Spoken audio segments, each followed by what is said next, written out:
Your Excellency,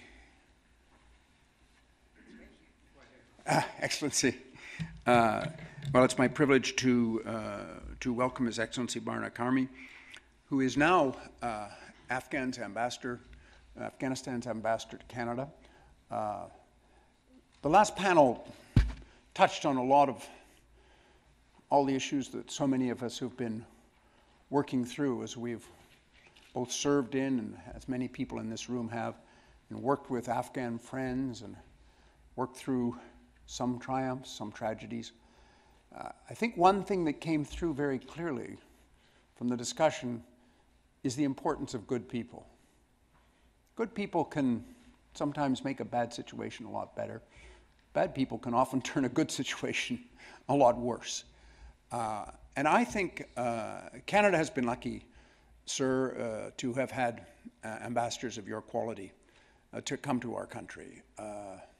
Omar Samad, your predecessor, was a great friend of many of us. I'll be having dinner with him tomorrow night in Washington, actually. He, like you, sir, went out of his country, had to leave his country because of problems in his country, went to the United States, made a successful career in the United States, a successful academic career, a successful business career, and then you return to your own country to give your service to that country. And I think no greater tribute can be made to someone to say that they left what was certainly a comfortable position and a successful position for a difficult one to serve his country in very trying circumstances. So we welcome you to Canada. Thank you for joining our conference. Thank you for the service to your country, and we look forward to your comments to us today. Thank you, sir. Welcome, Ambassador. Thank you, Ambassador.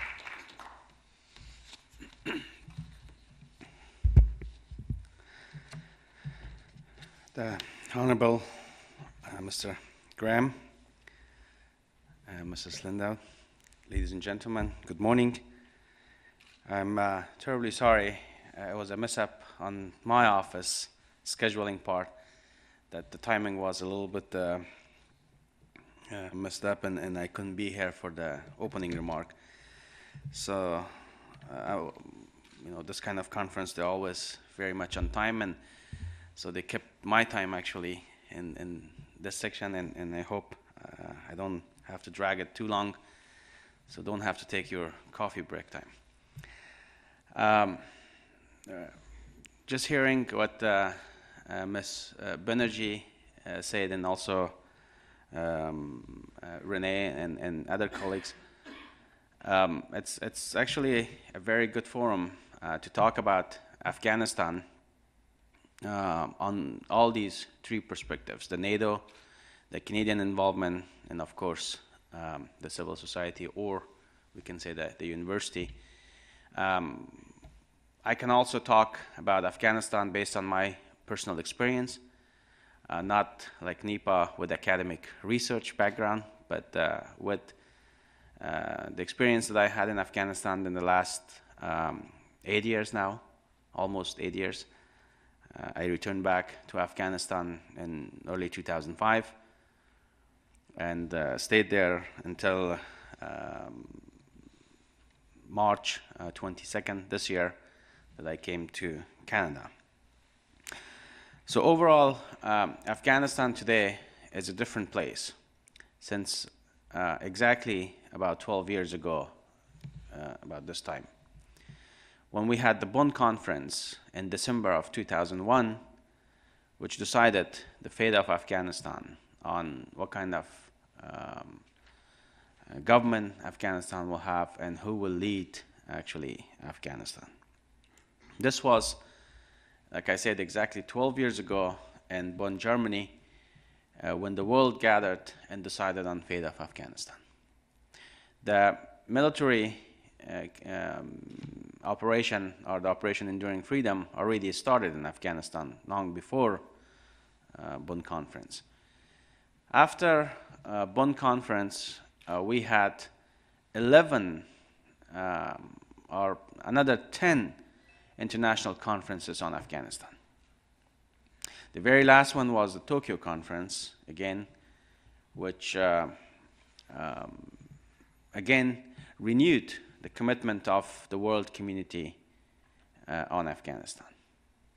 So that means putting all these commitments for Afghanistan still puts Afghanistan as a center of attention for all these countries that are somehow involved, whether they have military presence in Afghanistan or they have some sort of other political involvement, or for those countries that they just want to be part of the global initiative on war against terror. Now, just looking back very briefly, Afghanistan achieved quite a number of success. In terms of education, in 2001, this time, we only had about 800,000 students going to school, which 0 girls were part of that. Today, 9 million kids are going to school, which 38% of them are girls. 12 years ago, we only had about 10% of the population to have access to health services. Today, we have over 60% of the population have access to health services. 12 years ago, we only had 3 universities, very limited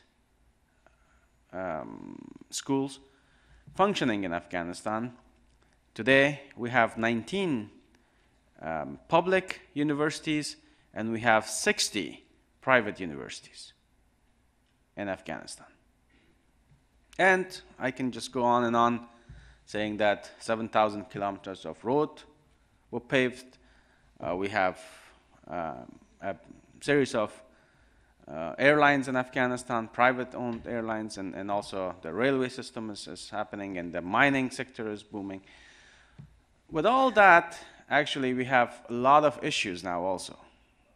And talking about Afghanistan, only in security context is not good. Because if you put everything, I mean, they do have the inner link.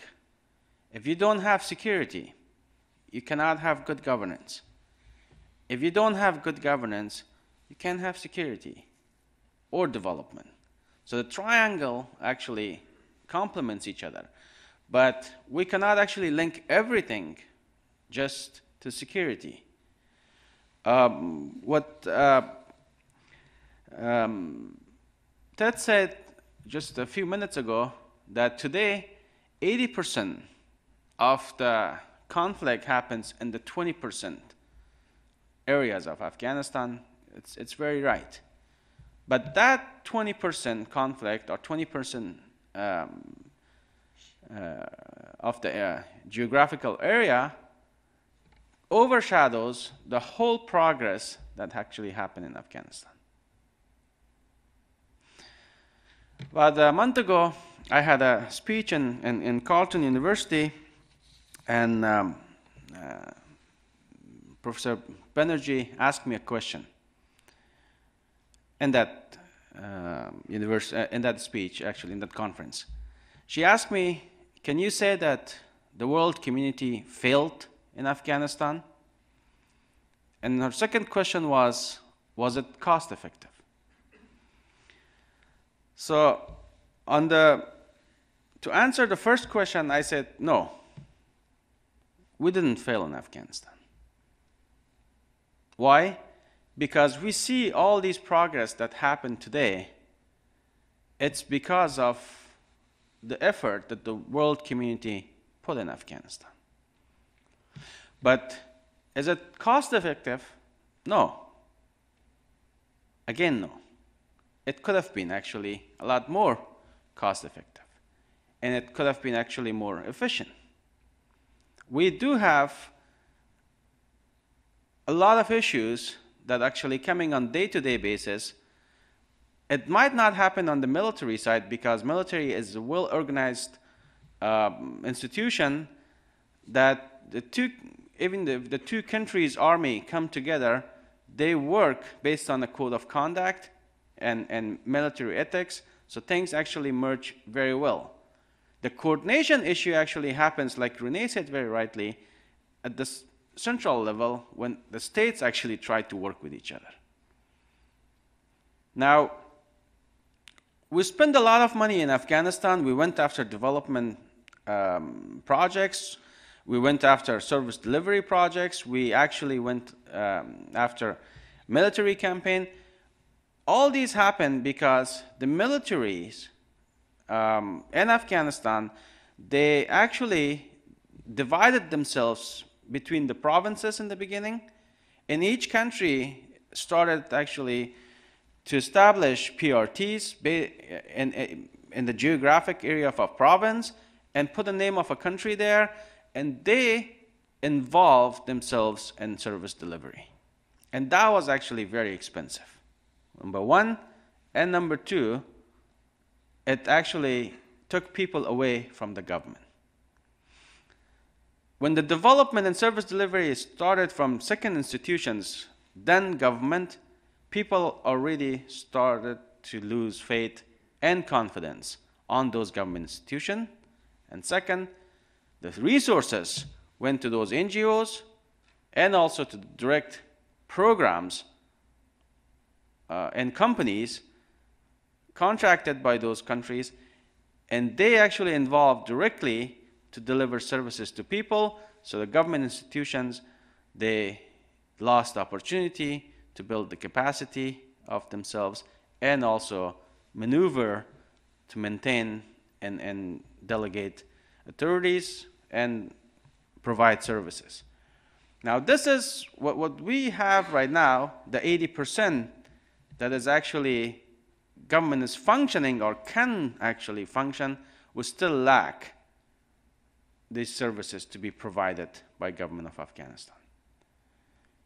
Out of 370 districts that we have in Afghanistan, and 115 of them we don't have any courts. And 85 of them we don't have prosecutors. And 62 of them we don't have education officers. And on I can go and say. But in all these areas that I just said, we had some sort of international community's presence, either on pilot basis, either on just island modality, and they were providing services in most of those areas. Did people of Afghanistan enjoy that? Yes, very much. I could see when I was traveling around the country, and these people were telling me that how much actually these medicine that they receive from these clinics are good, and how well they're being treated, and lots of other ones.